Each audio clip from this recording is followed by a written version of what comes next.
In this tutorial, you will learn how to download and install the Facebook app in Windows 11 and Windows 10. First, open your Microsoft Store.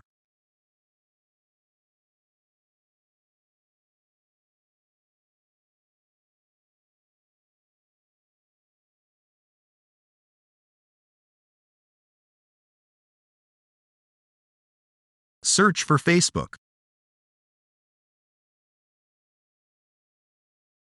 Click on Facebook app.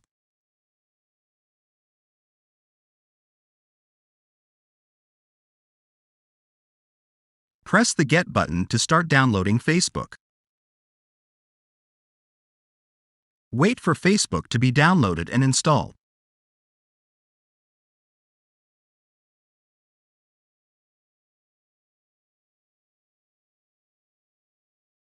Now your Facebook app should be installed. Now open your Facebook app.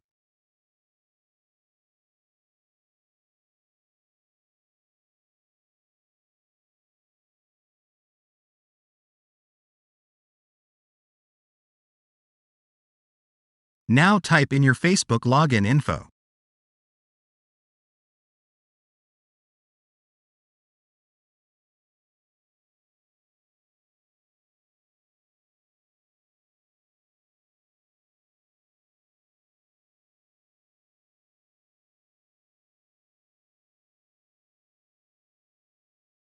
If this tutorial helped you, don't forget to leave a like and subscribe. Thanks for watching.